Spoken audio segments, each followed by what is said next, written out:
You told us that you looked at two phones. The second one was a phone that was, or is attributed to John O'Keefe. Correct. When you looked at the phone for John O'Keefe, were you looking at things different than we looked at on the phone attributed to Jen McCabe? I wasn't as interested in internet data. I was more interested in location and health and anything else that could be useful. Before we show any presentation, I want to get a little understanding of what you looked for and what you found. Were you looking for what's called location data? I was, yes. Was there a period of time that was important that you were looking for relative to location data? Typically after midnight and before 6 a.m. Is that on January 29, 2022? It is, yes, sorry.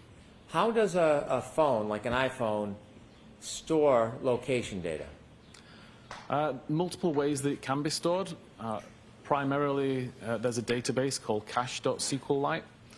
And every time an application requests location data from the device, a feature called location services on iOS tries to calculate the device's location using a combination of technologies, GPS, Wi-Fi, cell tower, and Bluetooth.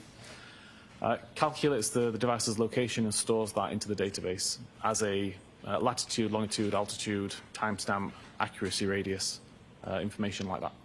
Are there different types of location data that are captured and stored on a device like an iPhone? Can you define different types, please? I'm sorry?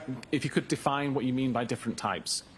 The different sources of data that are generated that then captured on an iPhone.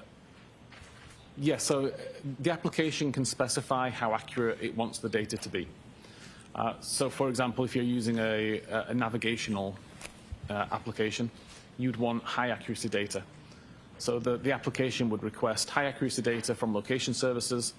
Location services would then try to use GPS primarily to get location information. Versus if you were using a weather app, for example, where you don't really need to know precise information, you just need to know the approximate town maybe that the user's at. So a weather application would ask for low accuracy information, and the device may be able to calculate the location based on cell tower information, for example. Both can be stored in the database with the accuracy information that's available. Would a application that is devoted to navigation in your programming experience typically have stronger data, location data information than a more general application like a weather app? Yes, for sure. And Apple actually specify in their documentation, when they specify the various different accuracy levels, they have one for navigational purposes for map applications. How do you define accuracy level from the different data that's being stored in a phone?